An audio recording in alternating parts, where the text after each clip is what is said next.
We were born in an orphanage. We inherited a barn, and in the basement was a treasure. Marcus felt his hands tremble as he held the papers the lawyer had just handed him.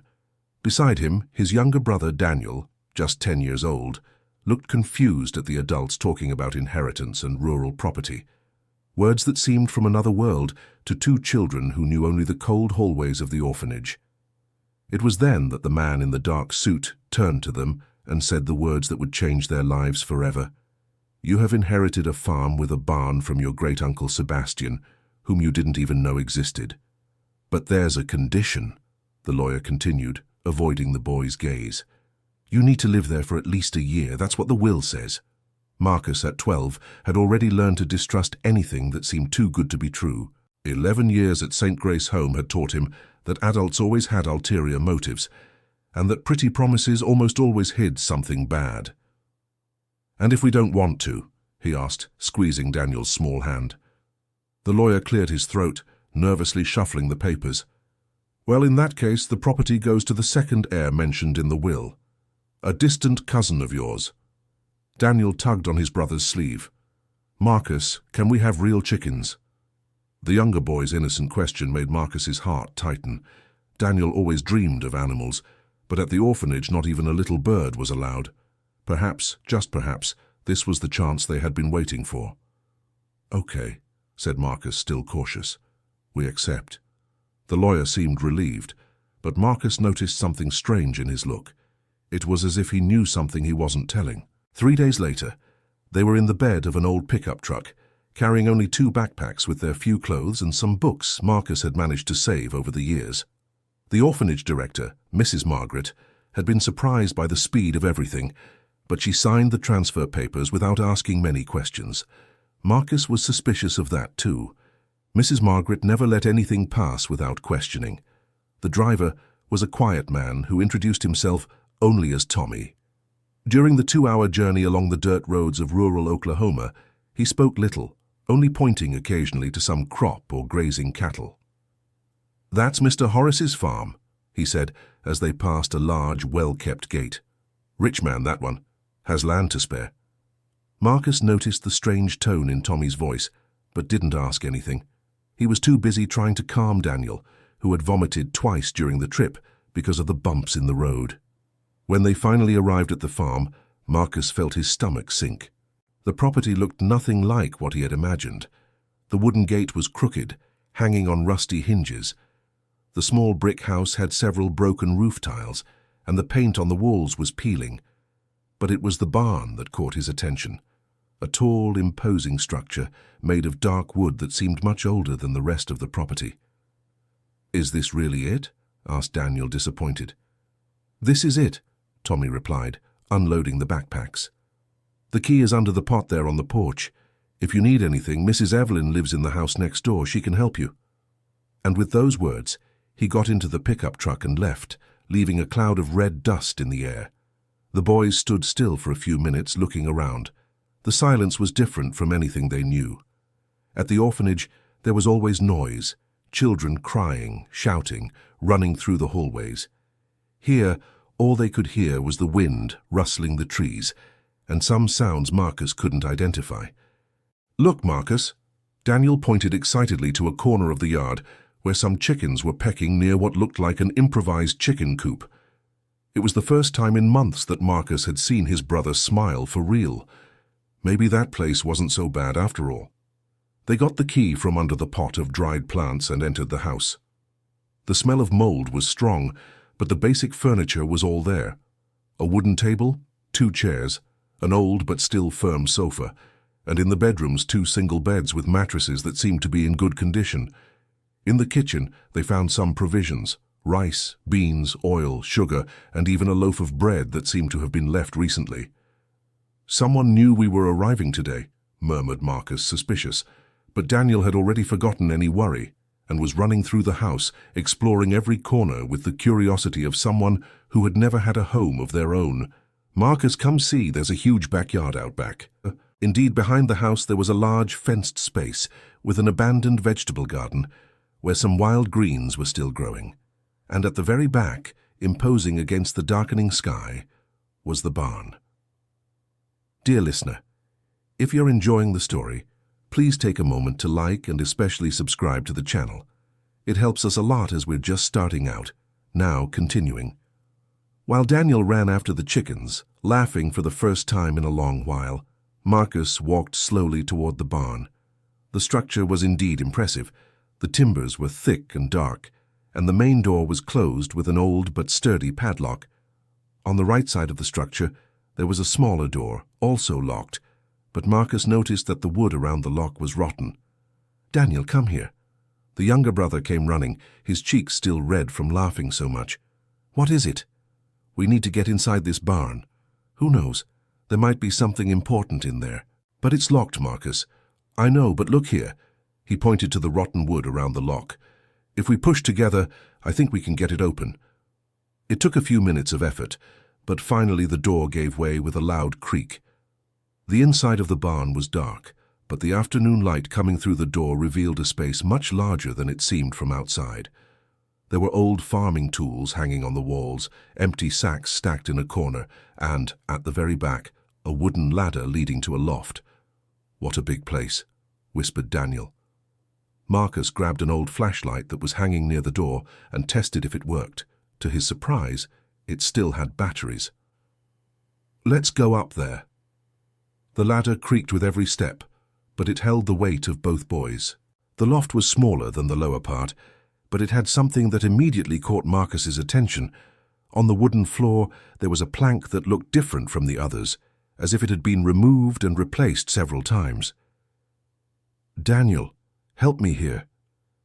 Together they managed to lift the loose plank. Underneath was a space dug into the earth, like a sort of small cellar. The flashlight revealed something that made Marcus's heart race, an old wooden box, the size of a small suitcase. "Could it be real treasure?" asked Daniel, his eyes shining. Marcus carefully climbed down into the hole and grabbed the box. It was heavy, but not as heavy as it would be if it had gold or money. Carefully, they climbed back up to the loft and opened the lid. Inside there was no gold or money. Instead, they found letters yellowed with age, some old photographs, and documents that looked important. Marcus picked up one of the photos and held it up to the light. The image showed a young woman holding a baby in her arms, next to a tall, thin man. Behind them, Marcus recognized the same barn they were in now. "Who could they be?" asked Daniel. Marcus turned the photo over. On the back, in faded cursive writing, it said, "Catherine, Marcus Baby and Sebastian, 1987. Marcus's heart stopped. Marcus was his name, and 1987. He had been born in 1987. With trembling hands, he picked up one of the letters. The paper was delicate and yellowed, but still readable. "My dear brother Sebastian, I don't know if Marcus and Daniel will ever be able to read this letter, but I need to record the truth. I didn't abandon my children by choice. Harrison's family forced me. They said if I didn't leave and let the children stay, they would make up stories about me, say I was a bad mother, that I didn't know how to care for the boys. They threatened to take custody away from me no matter what, and even put me in jail for things I never did. You were the only one who tried to defend me, but they silenced you too. I know they threatened you somehow. I promised I would come back one day to get my children, but each year that passes, it gets harder. They must hate me now. If you ever manage to find them, please tell them I never stopped loving them, and tell them the real treasure of this property isn't gold or money. It's in the secret garden our grandfather planted behind the barn. The seeds he saved are worth more than any riches. With all my love, Catherine." The letter was dated December 1989. Marcus did the math quickly. Daniel was only a year old when his mother wrote that. They were taken to the orphanage when Marcus was 2. He only had vague memories of a brown-haired woman who sang softly, but he always thought it was just a dream. Daniel, who still couldn't read very well, looked confused at his brother. "What does it say, Marcus?" For a moment, Marcus didn't know what to say. How to explain to a 10-year-old that the mother they thought had abandoned them was actually forced to leave? How to tell him that someone had lied about her to separate them? It's about our mother, Daniel." "Our mother?" The boy's eyes widened. "We have a mother." "Yes, and she She didn't leave because she wanted to. Marcus read the whole letter to his brother, simplifying the hardest parts. When he finished, Daniel was crying, but not from sadness. It was a mix of relief and hope that Marcus was also feeling. "So she can come back?" asked Daniel. "I don't know, Daniel. It's been a long time. But now we know the truth." They took all the letters and photos and went back to the house. It was almost night, and Marcus needed to prepare something for them to eat, but his mind was elsewhere. Who was this Harrison the letter mentioned, and what family had threatened their mother? While heating a can of beans they found in the pantry, Marcus heard footsteps on the porch. A light knock on the door made him stop. "It must be Mrs. Evelyn," he said to Daniel, "the neighbor Tommy told us about." But when he opened the door, standing there was a tall, middle-aged man wearing expensive clothes that contrasted with the rural setting. "Good evening, boys. I am Horace Harrison. You must be my Uncle Sebastian's heirs." Marcus felt a chill in his stomach. Harrison. The same name mentioned in his mother's letter. It couldn't be a coincidence. "May I come in? I need to talk to you about an interesting proposal." Reluctantly, Marcus let the man in. Horace looked around the simple house with an expression Marcus couldn't decipher. "Look here, boys. I know you're very young to understand certain things, but this property is no place for children. See how everything is run down? There's not even proper electricity. The water comes from a well. You'll be isolated here." "We're fine," said Marcus suspiciously. "Ah, but I have a better proposal. How about I buy this property from you? I can pay good money, enough for you to go back to the city and have a better life." Marcus looked at Daniel, who was holding tightly to his shirt. The boy seemed frightened by this strange man talking about selling the only home they had ever had. "No, thank you. We want to stay here." Horace's face hardened for a second, but soon returned to a forced smile. "Think it over calmly, boys. I'll come back tomorrow to talk again. I'm sure you'll change your minds." And without waiting for a reply, he left the house, leaving a strong scent of expensive cologne in the air. "Marcus, I didn't like him," whispered Daniel. "Me neither, Daniel. Me neither." That night, Marcus could barely sleep. He kept thinking about his mother's letter, the strange man who showed up wanting to buy the property, and the secret garden mentioned in the letter. What seeds were those that were worth more than gold? The next morning they were awakened by voices outside. Marcus looked out the window and saw Horace talking to an elderly woman with grey hair. "That must be Mrs. Evelyn," he thought. They went outside to greet the neighbor, but the conversation they overheard put them on alert. "They're too young to be alone here, Mrs. Evelyn. It's dangerous." "But they seem clever, Mr. Horace, and Sebastian made it very clear in the will." "The will might have problems. These children might not even be real relatives of Sebastian. Who can guarantee it?" The elderly woman seemed bothered by the comment. "Good morning," Marcus said loudly, interrupting the conversation. Mrs. Evelyn turned with a genuine smile. "Ah, the boys. Good morning, dears. I'm Evelyn. I live in the house next door. I came to see if you need anything." "Thank you very much, Mrs. Evelyn. We're fine." Horace approached them. "Have you thought about my proposal, boys?" "We don't want to sell," Marcus said firmly. "Ah, but perhaps you'll change your minds when you learn that I can challenge this will in court. Sebastian was ill in his last days. Perhaps he wasn't in a condition to decide about the inheritance." Mrs. Evelyn interrupted him. "Mr. Horace, you're talking about children. Leave them alone." "I'm only looking out for their well-being, Mrs. Evelyn. Orphaned children need protection." The word orphaned came out of his mouth with a tone that made Marcus shiver. It was the same tone some workers at the orphanage used when they wanted to make the boys feel small and helpless. "Come on, Daniel," said Marcus, taking his brother's hand.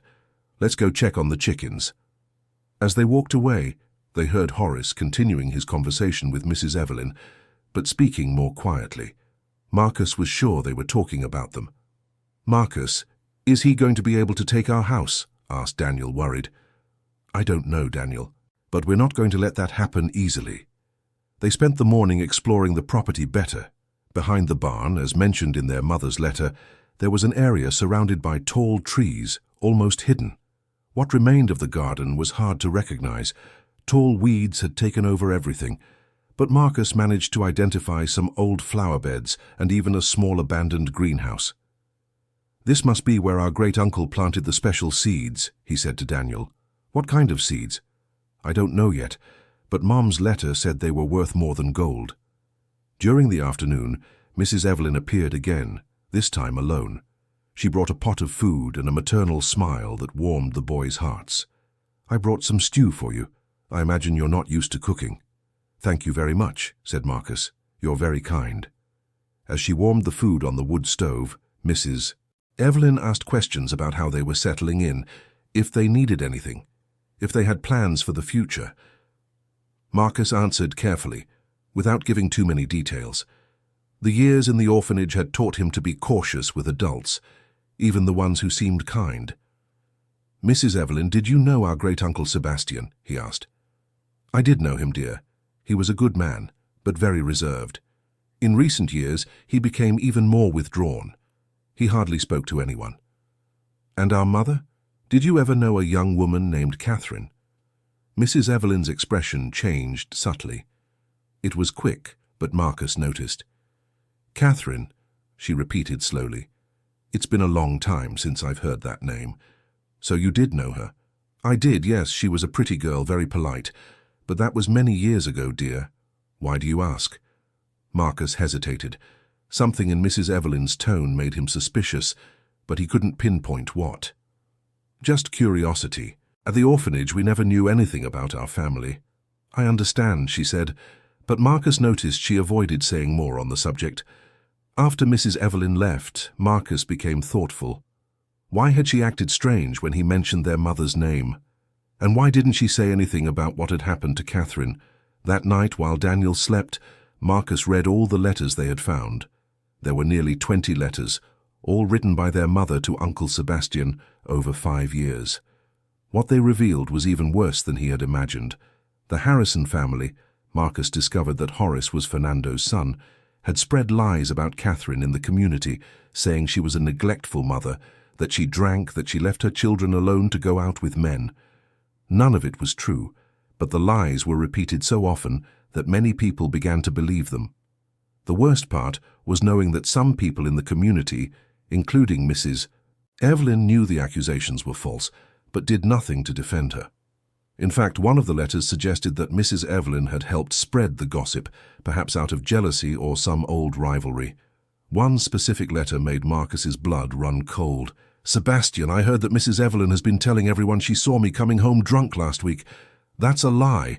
I was working late at Mrs. Sarah's house, taking care of her sick mother. Mrs. Sarah can confirm this if anyone asks. I don't understand why Evelyn is doing this to me. I've always been respectful to her. Could it be because of that old story with Joseph?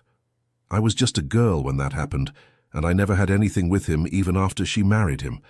I'm starting to think she's helping the Harrison family to harm me. Do you think that's possible?" Marcus reread the letter several times. So Mrs. Evelyn had indeed taken part in the persecution against their mother, and now she was pretending to be a friend, acting as if she cared about the boy's well-being. But why? What did she gain from it? The answer came the next day, when Marcus woke to the sound of raised voices outside. Through the window, he saw Mrs. Evelyn and Horace talking again, but this time the conversation seemed more tense. "You can't just take the children from here, Mr. Horace." "Yes, I can, Mrs. Evelyn. I have rights to this property, and those children have no way to prove they're really related to Sebastian. But the will can be contested, and it will be. You can be sure.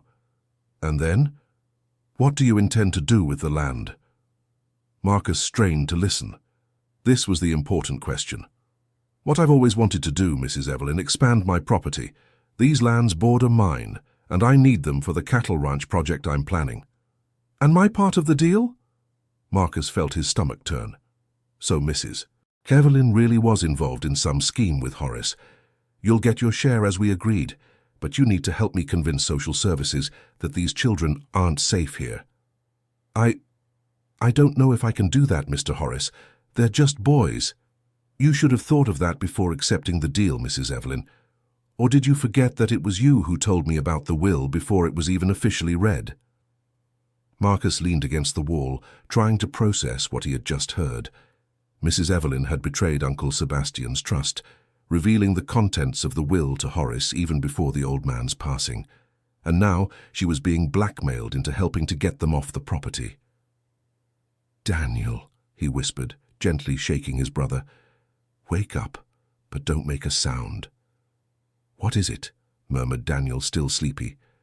"We have to get out of here now. I'll explain later." Quickly, Marcus gathered the most important letters and photos and put them in a backpack. He woke Daniel fully and explained in whispers what he had discovered. "But where will we go?" asked Daniel, frightened. "To the barn. We can hide there until I figure out what to do." They slipped out the back door and ran to the barn, entering through the side door they had forced open the day before. Marcus locked the door from the inside, using a piece of wood as a bar. "Marcus, I'm scared," said Daniel. "I know, Daniel. I am too. But we'll figure it out." They climbed up to the barn's loft, where they could stay hidden and at the same time watch what was happening outside through a small window. It wasn't long before Horace and Mrs. Evelyn noticed the boys had disappeared from the house. "Where did they go?" Marcus heard him shout. "I don't know, they were just here. Look for them. They can't have gone far." For nearly an hour, they watched the two figures searching the property, shouting the boys' names. Marcus signaled for Daniel to stay quiet and keep down. That's when they heard footsteps approaching the barn. Someone tried to open the main door, which was padlocked. Then they tried the side door, but Marcus had barred it well. "Mr. Horace," shouted Mrs. Evelyn, "there's no one in the barn. It's all locked up."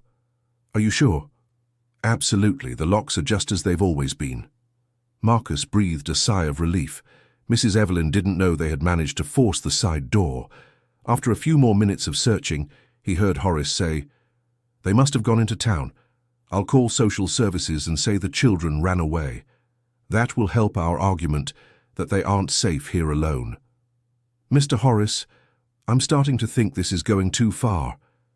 "It's too late for regrets now, Mrs. Evelyn. You're already in it up to your neck." The footsteps retreated, and soon after Marcus heard a car driving away. "They're gone," he whispered to Daniel. "What now?" Marcus thought quickly. They needed help, but they didn't know who to trust. The lawyer who had delivered the will seemed to be on their side, but what if he was also involved in the scheme? And social services? If Horace told them they had run away, they could be forced to return to the orphanage. "We'll stay hidden here for now," he decided. "Let me think of a plan." They spent the rest of the day in the barn. Marcus went down a few times to get water from the outside tap and some leftover provisions from the house. Fortunately, Horace and Mrs. Evelyn did not return. At night, while Daniel slept curled up in an old tarp they had found in the barn, Marcus continued reading his mother's letters by flashlight. It was in one of the last letters that he found the information that would change everything. "Sebastian, I managed to find out what really happened with Grandpa's seeds. Remember how we always wondered why he was so secretive about those plants? I spoke with Mrs. Beatrice, who worked in his house for many years before she passed. She told me that Grandpa wasn't planting common herbs.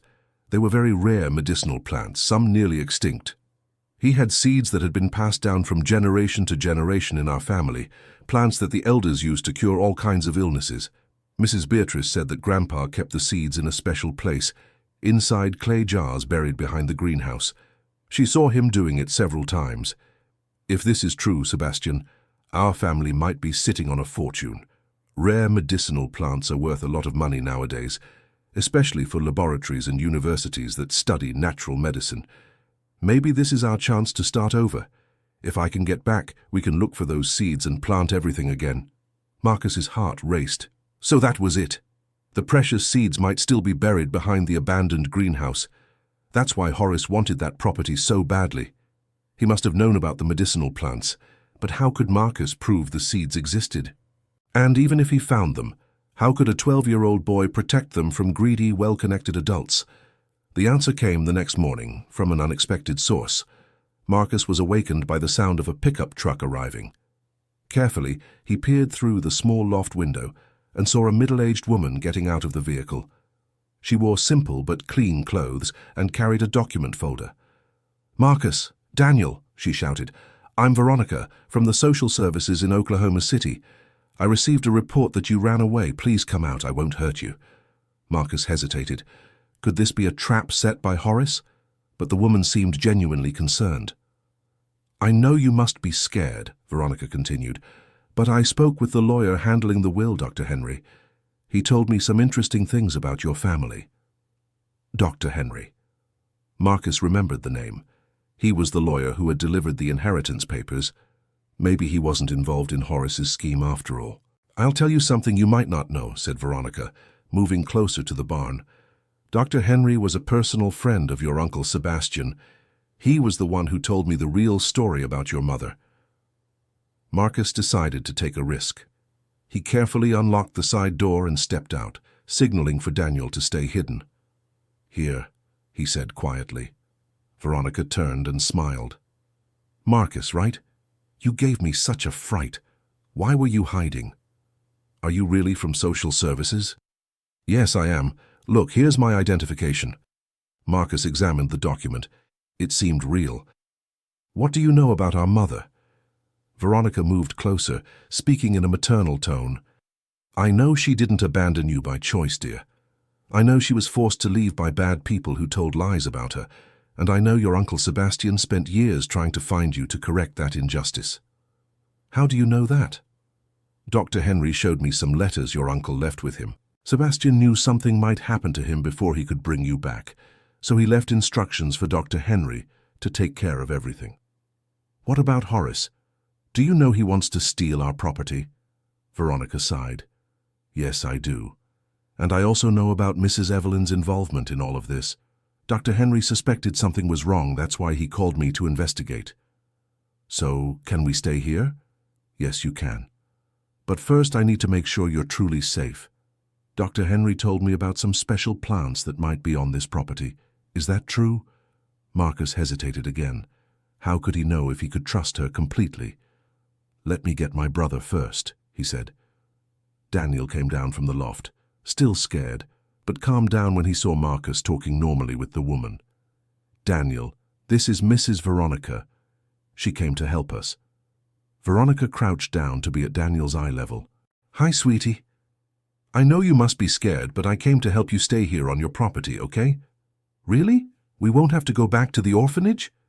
Not if I can help it, but I'll need your help for that. Marcus decided to tell Veronica everything. The letters they found, the conversation he overheard between Horace and Mrs. Evelyn, and the medicinal plants mentioned in their mother's letters. Veronica listened quietly, taking notes in a notebook. Boys, do you have any idea how important what you just told me is? If these plants really exist, you not only can keep the property, but will also have the means to live well. But how are we going to prove the seeds exist? Asked Marcus. Leave that to me.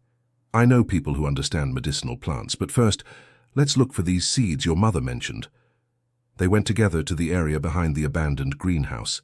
With the information from the letters, it wasn't hard to locate the place where the clay pots might be buried. The soil was looser in a specific corner, as if it had been dug up and refilled several times. I'll get some tools from the barn, said Marcus. With old shovels they found, they began digging carefully. They didn't need to go very deep. About 50 centimeters below the surface, Marcus's shovel hit something hard. I found something. It was a clay pot the size of a small cooking pot, sealed with a clay lid and an old kind of wax. Inside the pot were several cloth bags, each containing different seeds. My God, whispered Veronica, you really found them. But it was upon opening one of the bags that her expression completely changed. Marcus, Daniel, do you know what these seeds are? No, they answered together. These are seeds from plants that hardly exist anymore in the United States. Some I've only seen in botany books. If they are still viable for planting, you have something in your hands that is worth a lot of money. How much? Asked Daniel, curious. I'm not sure, but some of these varieties could be worth thousands of dollars per seed. And look how many you have here. Marcus felt a mix of joy and fear. Joy for finally finding the treasure his mother mentioned. Fear because now they had something that people like Horace would do anything to steal. What do we do now? He asked. First, let's store these seeds in a safe place. Then I'll call an expert to confirm what I suspect. And finally, we'll take care of the legal issues to make sure no one takes you away from here." But as they carefully stored the seeds in the house, none of them noticed someone watching from afar, hidden among the trees. Mrs. Evelyn had seen everything. Dear listener, if you're enjoying the story, please take a moment to like and especially subscribe to the channel. It helps us a lot as we're just starting out. Now continuing. That night, Veronica slept in the house with the boys. She said it was to protect them, but Marcus suspected it was also to keep an eye on the seeds. Not that he distrusted her.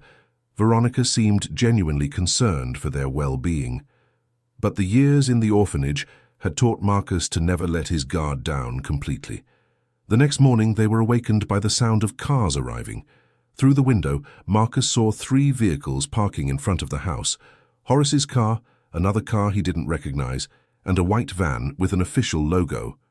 "Mrs. Veronica," whispered Marcus, shaking the social worker, "I think we have trouble."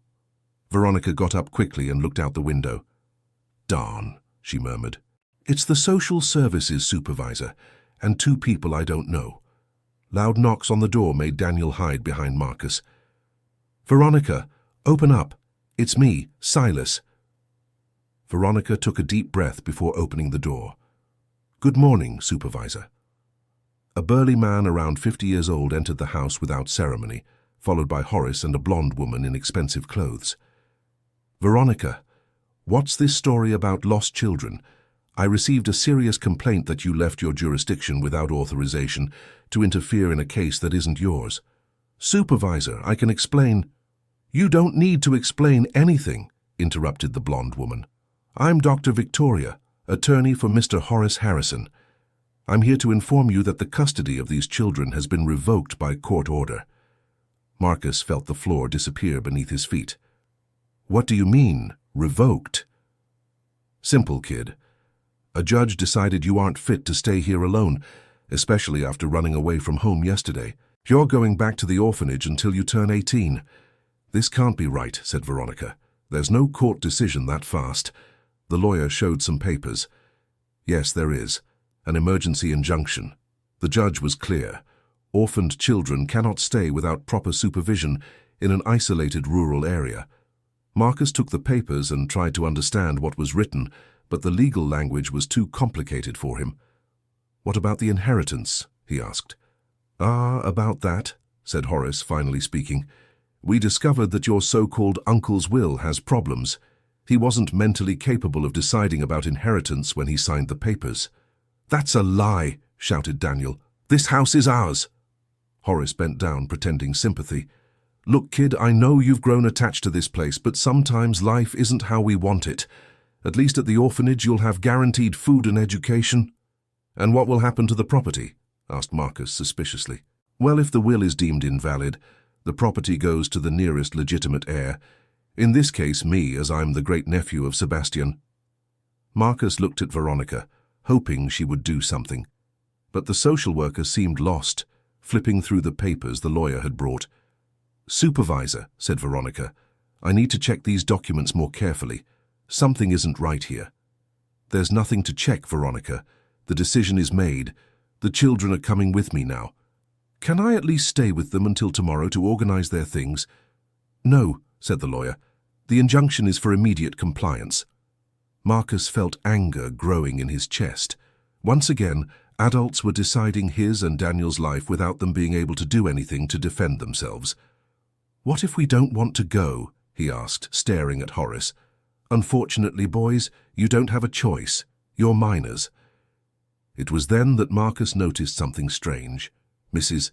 Evelyn wasn't with Horace, as she always was, and her car wasn't parked outside. "Where is Mrs. Evelyn?" he asked. The supervisor frowned. "Who?" "The neighbor who lives next door. She was with Mr. Horace yesterday." Horace and the lawyer exchanged a quick glance. "Mrs. Evelyn is traveling," said Horace. "She went to visit some relatives."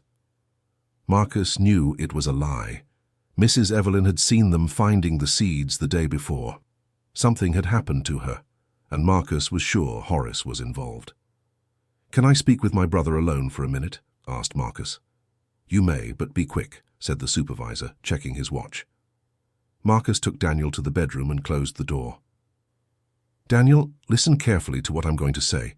We're going to have to go with them now, but this isn't over. But Marcus, they're going to take us back to the orphanage. I know, but I have a plan. Do you remember where we hid the seeds last night? Daniel nodded. After Veronica fell asleep, Marcus had taken some of the most important seeds from the jar and hidden them somewhere else as a precaution. When we get to the orphanage, I'll figure out a way to escape and come back here. But you'll have to stay there and pretend you're okay, understand? No, I don't want to be alone at the orphanage again.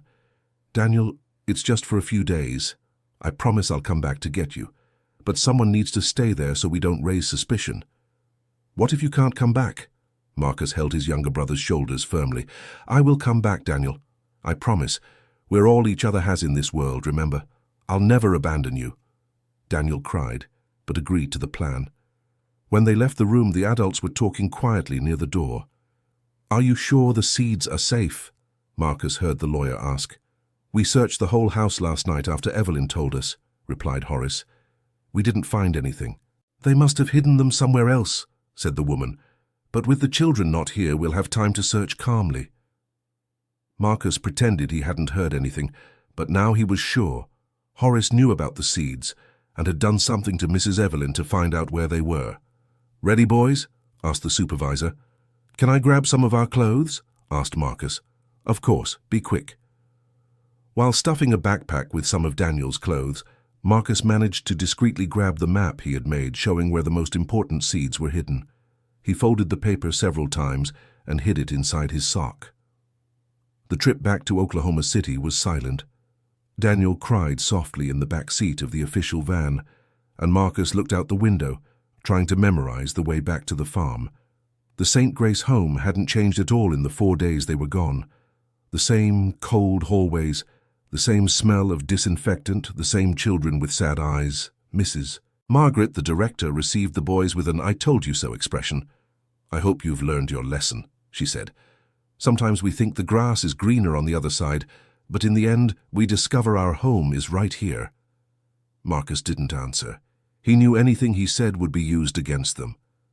Marcus will be in room 15, Daniel in room 23, announced Mrs. Margaret. But we've always stayed together, protested Daniel. Not when you run away, Daniel. You need to learn that actions have consequences. Marcus felt anger but controlled himself. Separating them was part of the punishment, and if he caused trouble now, it would be even harder to execute his escape plan.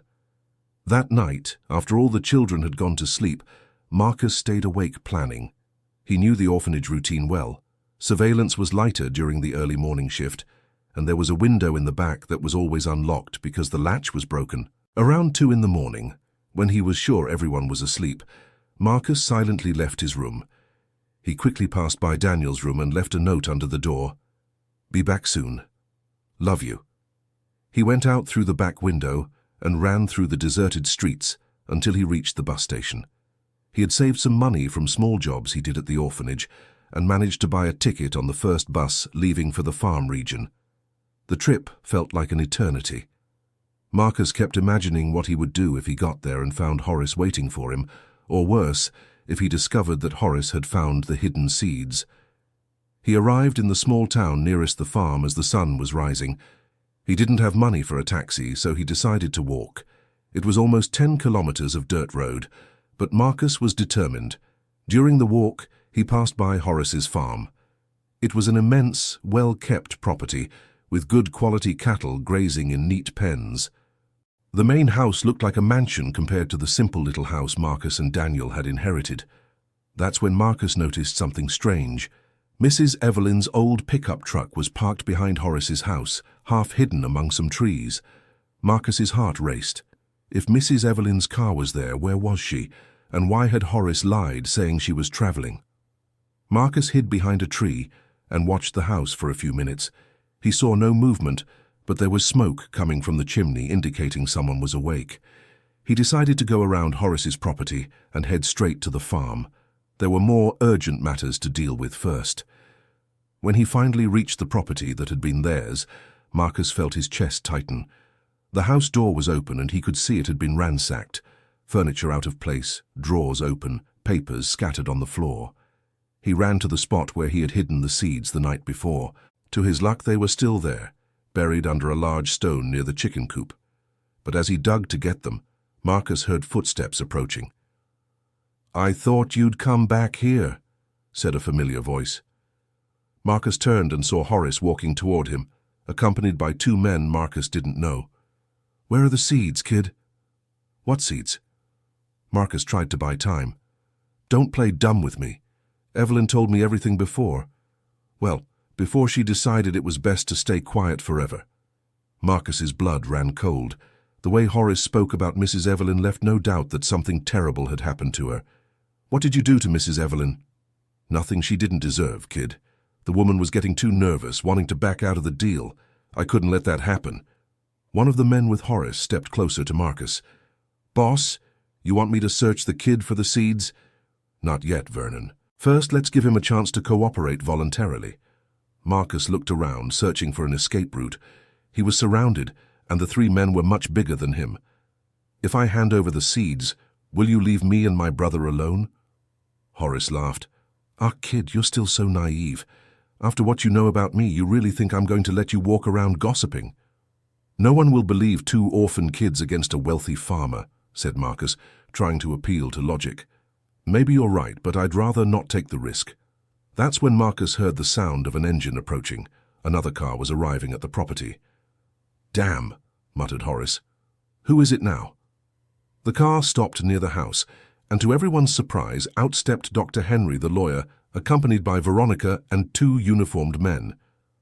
"Horace Fernando," shouted Dr. Henry, "you're under arrest." "Under arrest? For what?"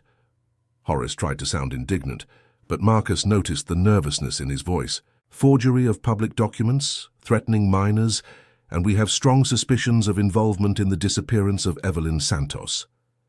The two uniformed men approached Horace and his henchmen. Marcus realized they were security agents, not regular police officers. "Marcus," shouted Veronica, running toward him, "are you okay?" "I am, but what's happening?" Dr. Henry discovered the documents Horace's lawyer presented were fake. There's no court order at all to remove you from the property. "And Mrs. Evelyn?" Dr. Henry approached with a serious expression. "We found her locked in a room at the back of Horace's house. She was hurt and very scared, but she's alive." Marcus felt an enormous relief. At least Mrs. Evelyn was okay. "She told us everything," continued Dr. Henry. "How Horace blackmailed her to reveal information about the will, how he made up the story about her traveling to hide the fact he'd kidnapped her when he found out she wanted to back out of the deal." "And the seeds?" asked Marcus. "What seeds?" asked Veronica. Marcus hesitated. Even with Horace being arrested, he didn't know if he could completely trust the adults. But he didn't have much choice. He told them about the seeds they had found and how he had hidden them. Dr. Henry and Veronica were impressed when they saw the small treasure Marcus had preserved. "Marcus, do you have any idea what you saved?" said Dr. Henry.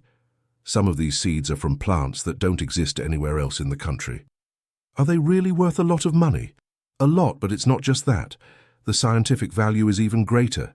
With these seeds, you can rebuild the medicinal garden your great-grandfather kept. And no one else will try to steal them from us." "Not if I can help it," said Dr. Henry firmly. "I'll make sure all the documents are registered correctly.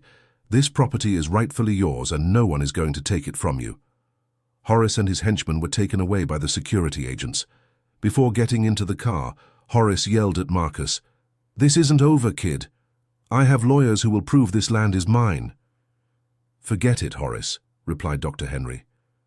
"When you get out of jail, if you get out, your lands will have to be sold to pay for the damages from the crimes you committed." Veronica took Marcus back to Oklahoma City to get Daniel.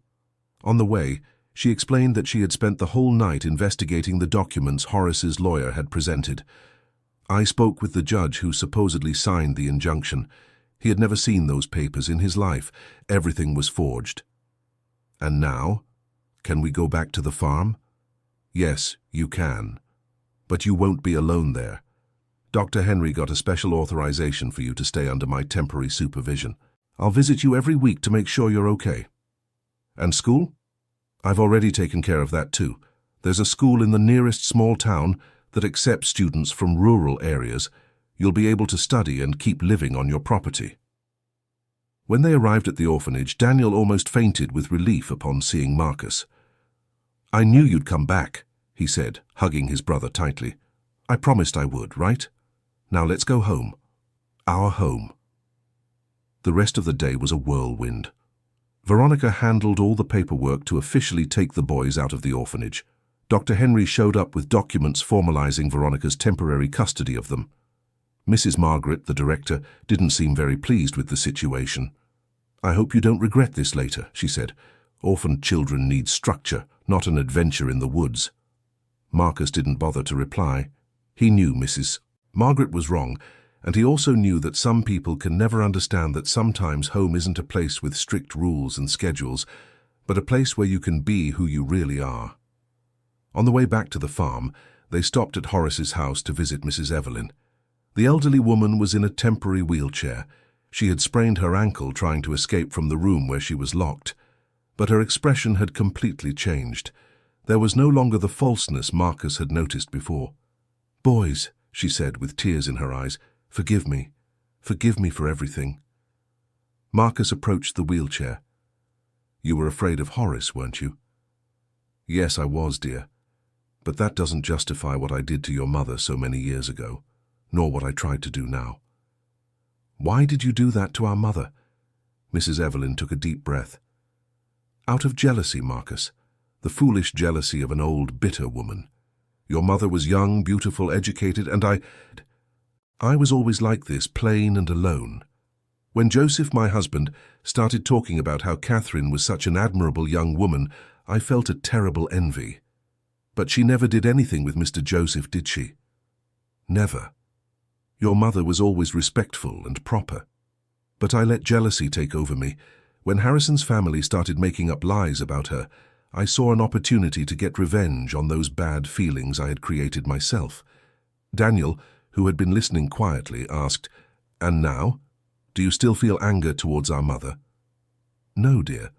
Now I only feel shame. Shame and a desire to fix what I did wrong. How? Mrs. Evelyn looked at Dr. Henry. Doctor, those letters I wrote back then, confessing that I had made up the stories about Catherine, do you still have them? Yes, I do. They are kept in my office. Then use them. Use them to clear the boy's mother's name. And if you need me to confirm everything officially, I will do it. Marcus felt something strange in his chest. It wasn't complete forgiveness. Mrs. Evelyn had caused a lot of suffering for their family. But it was the beginning of something. Perhaps the possibility that the wrongs of the past could be made right. Mrs. Evelyn, do you know if our mother is still alive? I'm not sure, dear. But I know that the last time someone had news of her, she was living in a small town in the northern part of the state. A friend of mine saw her working at a school there about 5 years ago. Marcus's heart raced. Do you remember the name of the town? Upton, I think, or a town near there. Dr. Henry noted the information in a notebook. I'll look into this, boys. If your mother is alive and wants to meet you again, I'll do everything I can to make it happen. When they finally returned to the farm, the sun was setting. The property seemed different now that they knew it was truly theirs. The house had been tidied up. Veronica had called some people to put everything back in place after the mess Horace had made. First, let's have dinner, said Veronica. Then you show me these famous seeds. While Veronica prepared a soup with the groceries she had brought from Oklahoma City, Marcus and Daniel went to the hiding place to get the seeds. Marcus, said Daniel when they were alone, do you think our mother will want to see us? I don't know, Daniel. It's been a long time. She must have changed, and so have we, but if she doesn't want to, it's okay. We have each other, and now we have this house too. And if she does, Marcus smiled, then we'll have a real family for the first time. They returned to the house carefully carrying the jar with the seeds. Veronica examined them one by the light of the lamp, comparing them with some information she had researched on her phone. Marcus, Daniel, you know you've found a real treasure, right? Some of these varieties are considered extinct for decades. And now, what do we do with them? First, we'll plant some to make sure they aren't lost. Then we'll look for people who understand native plant preservation to help us take care of them properly. And will we be able to make money from them? Veronica laughed. Yes, you will, but you'll discover that the real value isn't the money. It's the opportunity to bring back plants that can help a lot of people and to continue the work your great-grandfather started. That night, for the first time since they could remember, Marcus and Daniel slept in a house that was truly theirs, surrounded by things that belonged to their family, knowing that no one could take them away from there. But the peace didn't last long. The next morning, they were awakened by Veronica, gently shaking Marcus. Marcus, wake up. There's something you need to know. What is it? Dr. Henry called early. He managed to locate your mother. Marcus sat up in bed immediately. He did. Where is she? In a town called Nickleton, about 3 hours from here. She works as a teacher at a rural school. And does she know that he found us? Veronica hesitated. She does. Dr. Henry spoke with her on the phone last night. And what did she say? She cried a lot, Marcus. Said she spent all these years looking for you, but could never find out which orphanage you were in. Does she want to see us? Yes, she does. She's coming here this afternoon. Miguel, who had woken up during the conversation, was silent for a moment. Marcus, what if she doesn't like us anymore? Then we keep taking care of each other like we always have, replied Marcus, but his voice was shaky. The day passed slowly. Marcus tried to keep his mind busy by organizing the barn and tending to the chickens, but he couldn't stop thinking about what he would say to his mother. So many questions, so many years of abandonment that they now discovered hadn't been real abandonment after all. Around 3 in the afternoon, they heard the sound of a car approaching. Marcus and Daniel ran to the window and saw a woman in her 40s getting out of a small car.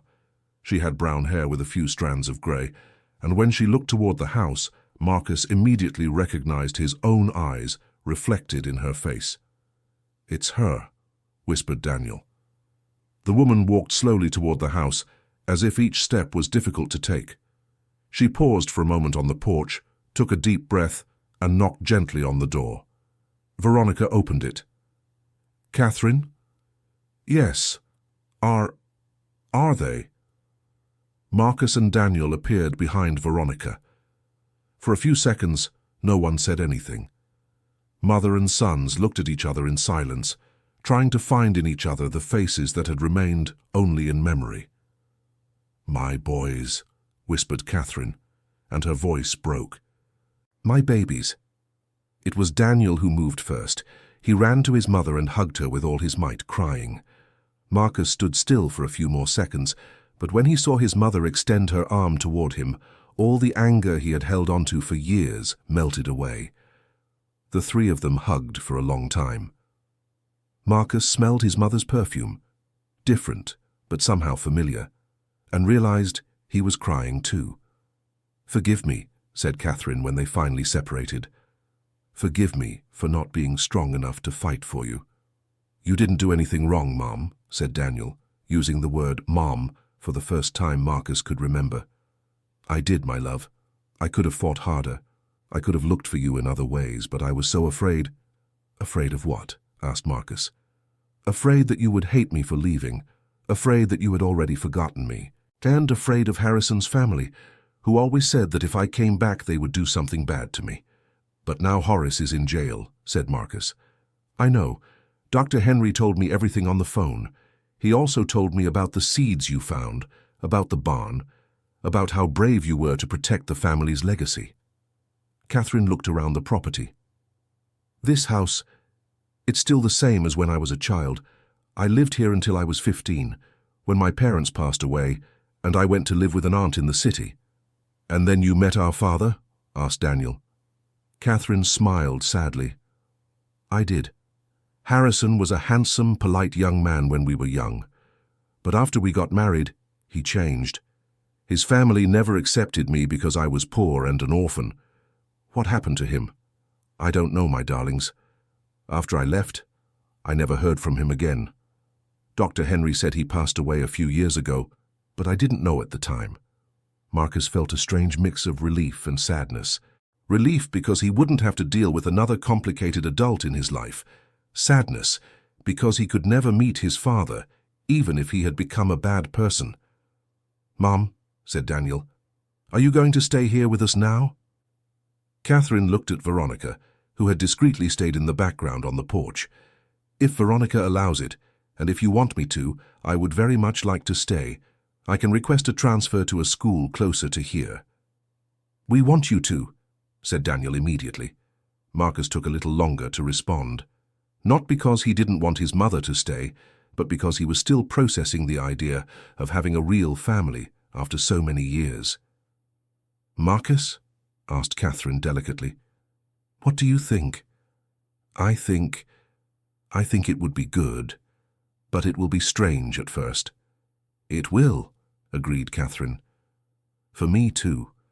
You've both grown so much. You're people I don't know yet. We'll have to learn how to be a family." "How?" "Slowly, with patience, making mistakes and getting it right, like all families do." Veronica approached the group. "Catherine, if you decide to stay together here, I'll need to take care of some official paperwork. The boy's guardianship will have to be transferred to you, and we'll need a social assessment to make sure everything is in order." "I understand. I'll do whatever is necessary." "And there's something else. The seeds the boys found will need special care. Maybe it's a good idea to turn this into an official preservation project." "How so?" "There are government and university programs that support this kind of work.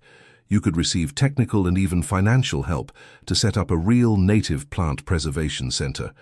Marcus got excited about the possibility. "We could actually help save plants that are almost extinct." "Exactly. And you'd be continuing the work your great-grandfather started." They spent the rest of the afternoon talking about the future. Catherine told them about the years she spent searching for her sons, about the jobs she had, about the nights she cried thinking of them. Marcus and Daniel told her about life at the orphanage, about the hard times, but also about how they always took care of each other. "You've become such brave men," said Catherine. "I'm proud of you, even though I lost the chance to see you grow up." "You didn't lose it, Mom," said Marcus, surprising himself by using the word Mom. "We're still growing, and now you can see it." That night, Catherine slept in the room that had been hers as a child. Marcus and Daniel stayed in their room, but left the doors open. It was strange to know there was someone else in the house, but it was a good kind of strange. In the morning, Marcus woke up to the smell of coffee and warm bread. Catherine was in the kitchen, preparing breakfast. "Good morning, my love." "Good morning, Mum."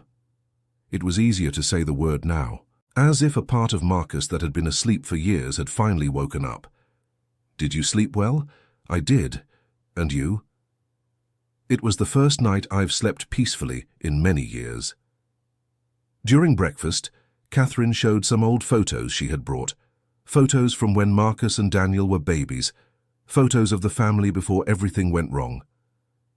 "This one is from Daniel's first birthday," she said, showing a photo of a chubby baby waving his little hands at a young woman holding a simple cake. Daniel laughed. "I was chubby."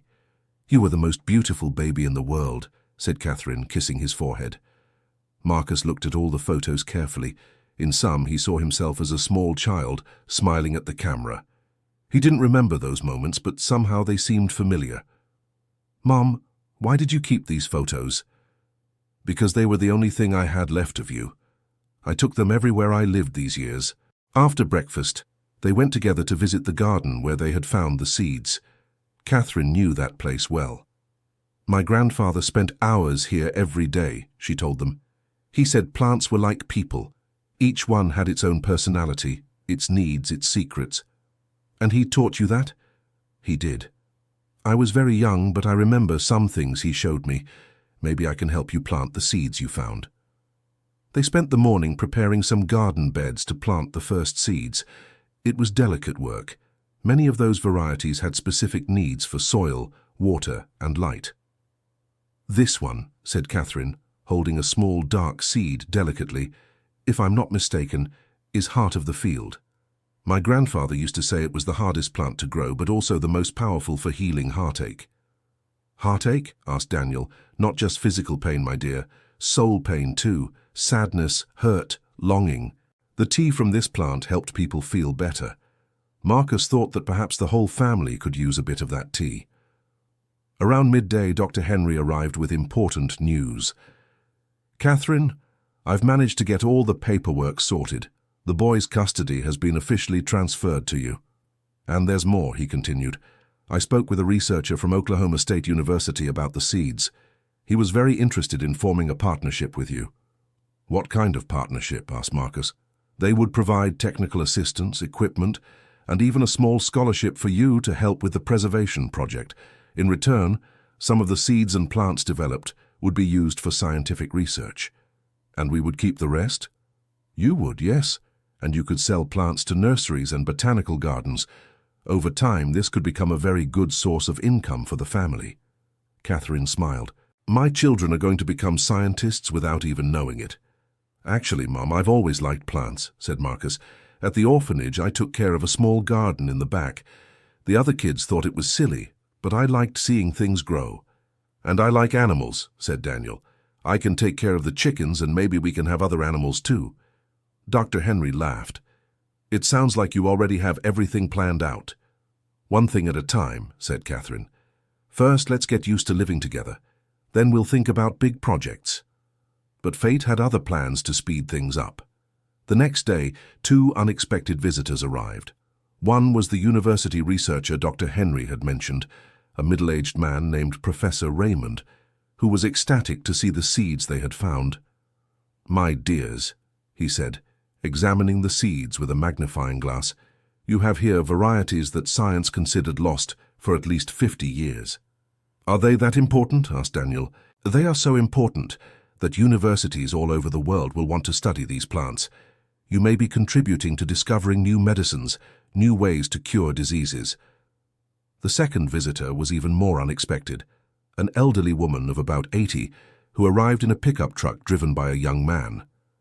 Mrs. Beatrice, exclaimed Catherine upon seeing her, I thought you had already passed away, laughed the old woman. Not yet, my child. I still have a few things to do in this world. Mrs. Beatrice was the same person who had worked for the great-grandfather when Catherine was a child, the same one who had written about the special seeds in one of the letters Marcus had found. I heard you found old Sebastian's treasure, said Mrs. Beatrice, smiling. I came to see if you need someone who knows the secrets of how to care for these plants. You still remember? Asked Marcus. I do remember, boy. I spent 50 years of my life learning from your great-grandfather. I'm not taking that knowledge to the grave without passing it on to someone. And so, just like that, the family had grown even more. Mrs. Beatrice moved into Mrs. Evelyn's house, who had decided to go live with a niece in the city after everything that had happened. Professor Raymond arranged for a mobile laboratory to be installed in part of the barn, turning the place into a true botanical research center. Dear listener, if you're enjoying the story, please take a moment to like and especially subscribe to the channel. It really helps us who are just starting out. Now, continuing. 3 months later, life had completely transformed. The farm that once seemed abandoned was now buzzing with activity. Organized garden beds spread across the entire property, each dedicated to a different variety of medicinal plant. Marcus discovered he had a natural ability to understand the needs of the plants, instinctively knowing when each needed more or less water, sun or shade. Daniel proved to be an excellent animal caretaker. Besides the chickens, there were now ducks, some goats, and even an old horse that Professor Raymond had given as a gift to the family.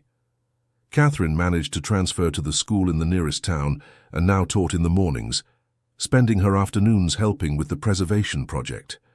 Mrs. Beatrice became the living memory of the place, teaching secrets about planting and preparing natural remedies that no one else knew. But life wasn't free of problems. One afternoon, as Marcus was watering the beds of more delicate plants, he noticed some of them had yellowed, wilted leaves. It didn't seem like a lack of water.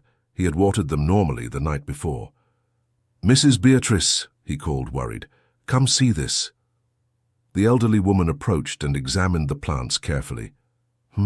She murmured. This isn't a disease, boy. Someone put something in the soil. Something like what? Salt, probably. Or some plant poison. Marcus felt his stomach turn. Who would do such a thing? Let's tell Mum and Professor Raymond, he said. When everyone gathered around the affected beds, the concern was universal. If someone was sabotaging the plants, the entire project was at risk. We need to find out who's doing this, said Catherine. But how? Asked Daniel. I'll keep watch at night, decided Marcus. No way, said Catherine immediately. You're only 12. If there's someone doing mischief around here, it's dangerous. Then what are we going to do? It was Professor Raymond who had an idea. Let's install some discreet cameras. I have access to university equipment that can help. 2 nights later, the cameras caught the saboteur. To everyone's surprise, it wasn't an adult as they had expected. It was a boy of about 15 whom Marcus didn't recognize. Who could it be? Asked Daniel, looking at the recording on Professor Raymond's laptop. I'll find out, said Marcus, determined. The following night, instead of letting the cameras record alone, Marcus hid behind the barn and waited. He had arranged with Daniel that if he didn't return in 2 hours, he should wake their mother. Around midnight, Marcus saw a small figure jumping the fence at the back of the property. It was the same boy from the cameras. Marcus waited until he approached the garden beds, then turned on a flashlight. "Stop right there!" The boy was startled and stumbled, dropping a bottle he was carrying in his hands. "Who are you? Why are you doing this to our plants?" The boy, who appeared to be about 15 and was visibly undernourished, looked at Marcus with a mixture of fear and defiance. "I'm nobody, and you can't prove anything." "Yes, I can. I have footage of you throwing poison here." The boy's expression changed. The defiance turned to desperation. "Please don't tell anyone. If my boss finds out I got caught, he'll fire me." "Your boss? Who is your boss?" "I can't say." Marcus moved closer and noticed the boy was trembling. It wasn't just from the cold. It was from fear. "Look, I won't call anyone right now. But you need to tell me what's going on." The boy hesitated for a few moments before speaking. "My name is Christopher. I work on a farm nearby. My boss sent me here to ruin your plants." "Why?" "I don't really know. He just said you were bothering important people, and that if I didn't do what he told me, he'd fire me without paying what he owes me." "Who is your boss?" "Mr. Dominic. He has a big farm on the other side of the road." Marcus knew the property. It was one of the largest in the region, specializing in cattle ranching. "And what else did he tell you to do?" "Just that. Come here 3 times a week and throw salt on the flower beds. He said it was to scare you, to make you stop messing with plants." Marcus thought quickly. Why would a cattle rancher care about medicinal plants? Unless, "Christopher, does this boss of yours know Horace Harrison?" The boy flinched. "Yes, he does. They're very good friends. Mr. Dominic got really mad when he found out Mr. Horace was arrested." Now it all made sense. Dominic must have been trying to avenge his friend. Or perhaps he also had an interest in the medicinal plants and the family's land. "Christopher, do you have a place to live if you stop working for this man?" "No, I don't. I live in a little room in the back of his farm. I don't have family or any money saved." Marcus looked at the skinny, frightened boy in front of him. He remembered himself and Daniel a few months ago, orphans with no one, depending on the kindness or cruelty of adults. "Do you want to stay here with us tonight? Tomorrow we'll talk with my mom and see what we can do." "You're not going to turn me in?" "No. You were just following orders so you wouldn't be out of work." "I understand that." Christopher accepted the offer, and Marcus took him to the barn where he improvised a bed with some tarps and old blankets. The next morning, Christopher woke to the smell of coffee and fresh bread coming from the house. He couldn't remember the last time he'd smelled home-cooked food. Marcus explained the situation to the family during breakfast. Catherine, as Marcus had expected, was immediately concerned about Christopher. "How old are you, son?" 15, ma'am." "And you really have no family?" "No, ma'am. My parents passed away when I was 10. Since then, I've been going from farm to farm, working for food and a place to sleep." Mrs. Beatrice got up and served a generous plate of food for Christopher. "Eat up, boy. You're much too thin." While Christopher ate as if he hadn't seen food in days, the family discussed what to do about the situation. "We need to resolve this issue with Mr. Dominic," said Professor Raymond. "He can't keep sabotaging our project. "And we need to help Christopher too," said Daniel. "He's not at fault for any of this." "I agree," said Catherine. "But first, let's talk to Dr. Henry about the legal side of all this." Dr. Henry arrived at the property before lunch. After hearing the whole story, he was thoughtful for a few minutes. "Regarding Mr. Dominic, we'll file an official complaint for sabotage. With the evidence you have, he'll have to answer for it." "And what about Christopher?" "That situation is more complicated. He's a minor. His documents aren't in order. He has no legal guardian. Technically, he should go to a shelter." Christopher paled. "Please, don't send me to a shelter. I can manage on my own." "Calm down, Christopher," said Catherine gently.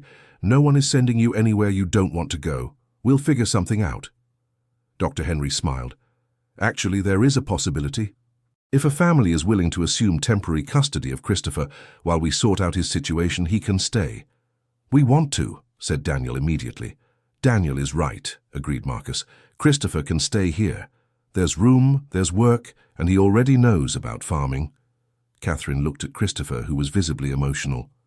"What do you think, Christopher? Do you want to stay here with us?" I'd really like to, Mrs. Catherine, but I don't want to be a burden." "A burden?" laughed Mrs. Beatrice. "Son, you're going to be a big help. There's so much work here, even the birds are pitching in." And so the family grew once more. Christopher adapted quickly to the routine of the property. He discovered he had a talent for carpentry and began building greenhouses and more suitable beds for the special plants. But the situation with Dominic was far from resolved. A week later, Dr. Henry returned with news about the investigation. The sheriff went to Dominic's farm, but he denied everything. Said Christopher is a liar and that he never sent anyone to sabotage anything. And now? Now Christopher will have to testify officially. It's his word against Dominic's. "But Christopher is a minor and has no documents. Who will believe him?" asked Catherine, worried. "That's just it. I discovered something interesting about this Dominic. He has a history of labor problems. He's been accused several times of exploiting minors under irregular conditions. So Christopher isn't the first. No. And he possibly wouldn't be the last if we don't stop this now." Professor Raymond, who had been quiet during the conversation, spoke. "I have an idea. What if we recorded Dominic himself confessing what he did?" "How?" "Christopher could go back to his farm, pretend he's still working for him, and use a hidden recorder to capture some incriminating conversation." "Absolutely not," said Catherine immediately.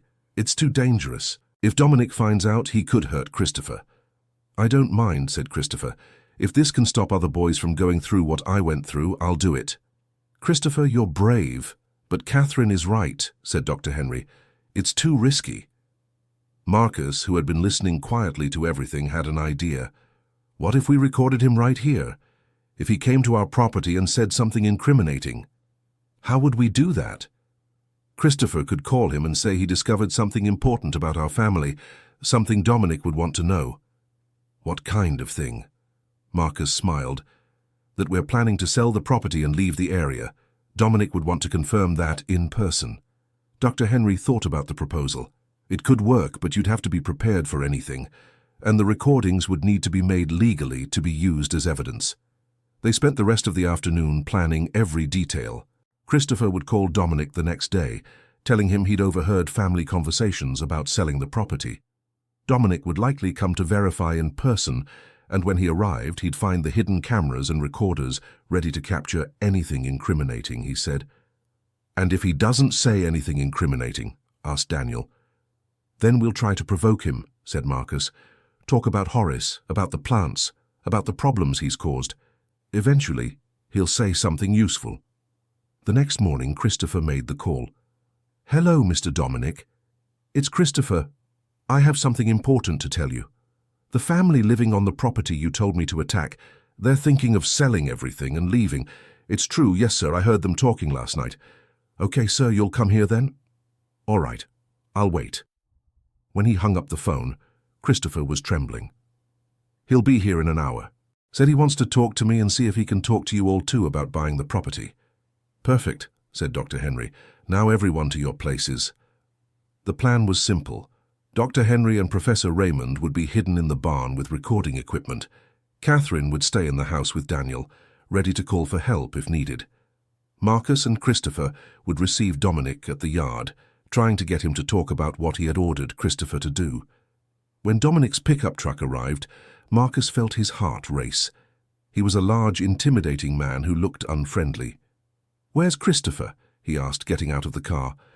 "Right here, Mr. Dominic," replied Christopher nervously. "And this family that wants to sell the property?" Marcus stepped forward. "That's us, sir. My mother is talking about selling and leaving." Dominic looked around the property with interest. "Is that so? And why this sudden decision?" "Oh, a lot of people have been bothering us here. Have people wanting to buy, others trying to sabotage our work. My mother thought it best to leave." "Sabotage how?" Marcus exchanged a glance with Christopher. "Someone was coming here at night and throwing salt on our plants, killed several of them." Dominic let out a low chuckle. "Is that so? How strange. And you don't know who it was?" "We have no idea," lied Marcus. "Was it you who did this?" "Me? Why would I do something like that?" "I don't know. Maybe because you're a friend of Horace Harrison, who tried to steal our inheritance." Dominic's expression hardened. "Who said I'm friends with Horace?" "Everyone in the area knows," said Christopher, joining the conversation. "You were very angry when he was arrested." "And I would be," exploded Dominic. "Horace is an honest man who was persecuted because of two kids who don't even know who they really are." "What do you mean?" asked Marcus. "You think you're the true heirs of Sebastian. Horace told me the truth. You're just orphans, someone trained to pretend you're from the family." "That's not true." "Yes, it is. And the plants you found aren't yours either. They've belonged to the Harrison family for generations." Marcus kept pushing.